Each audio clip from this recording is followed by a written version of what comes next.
I think tactically and operationally, I won't say a stalemate, but there's certainly a pause as people try to build up stockpiles of ammunition again, new equipment coming in for the Ukrainians inevitably.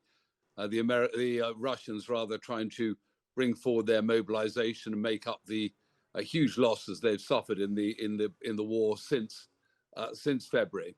But of course, the big picture is really at the strategic level. Western support for Ukraine, American support after Zelensky's visit, and how much Putin wishes to double down on his objectives in Ukraine, which of course have failed dramatically so far. So I think as the winter bites, obviously it's Orthodox Christmas on the 6th of January, not our 25th of December. Both sides are really in it for the long haul at the moment, and it'll be very interesting, if I may use that sort of Chinese use of the word interesting, to see who makes the first move in the new as the new weather conditions will allow spring breaks. I was reading one analysis today from five expert commentators on actually the BBC website. And what surprised me was they all felt that they could say now that in the end, the conflict is going to go Ukraine's way. Would you be that confident? Well, I think you've got to argue which way, when we say Ukraine's way, are they arguing that the Russian political system will basically cede everything it has at the moment, including Crimea, the Donbass, Donetsk, Luhansk, or are they feeling that Ukraine will have a tactical and operational success, which I can certainly see, that would allow them to dictate the political conditions on the battlefield leading to that result? I was interested to read Henry Kissinger's assessment, which he felt was something in which the Russians withdrew guarantees on both sides, and Crimea stays up for grabs in a funny sort of way. But they're probably right to say that all wars normally end in some form of negotiation rather than complete collapse. But that's not the total story of the end of military conflicts. And while Russia continues its bombardment of the infrastructure, is it right that on the battlefield, we should probably expect the next advances to be Ukrainian, either to try and take further ground to the north on the border with the Donbass region, or possibly to break through to the sea in the south? Yes, I think so, Adam. And it's important for Ukraine, obviously at a tactical and operational level, to keep up the morale of their own population, to continue to keep the Russians on the back foot, but quite clearly to continue to convince the Western powers, largely Western powers still, Russia, America, primary among them, and of course there's a change of the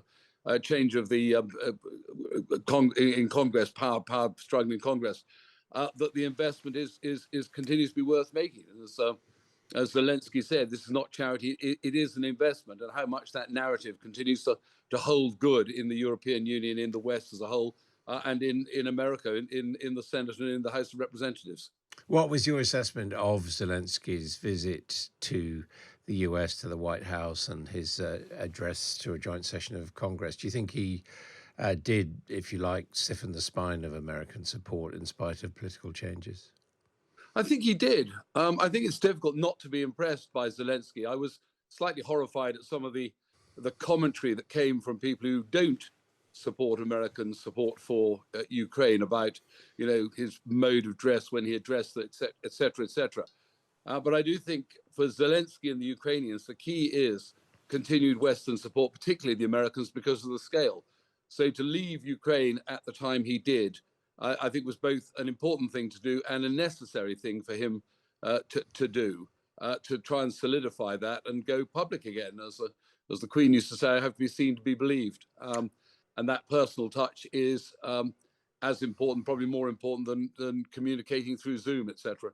And what's your own personal feeling? I mean, do you agree with his argument that this is our war too, and effectively we need to support Ukraine as a down payment for something worse? Well, as so often, Adam, you look back to, coming up to 1939, one doesn't want to draw too many analogies.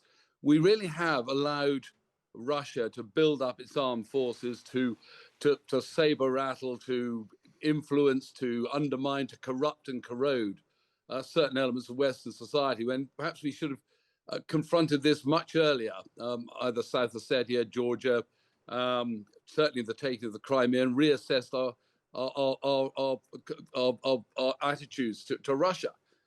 It's allowed, unfortunately, we've left it until there's been a major invasion of another sovereign country by Russia. And Russia is quite clearly now a country that simply, under the current regime, cannot be trusted. It has to be defeated or it has to be contained in one way or another. But there's no doubt about it, this isn't simply a Russia-Ukrainian issue. This is Russia and various lukewarm supporters like Iran and China, and certainly it's Ukraine and its supporters in the West. But we do know there are gaps in that support. It is not overwhelming and it is not completely unquestioned. And what about here in the UK? Important. I mean, given our outlook on defence spending, do you think that we have learnt that lesson after years in which we look for a peace dividend after the collapse of the Soviet Union?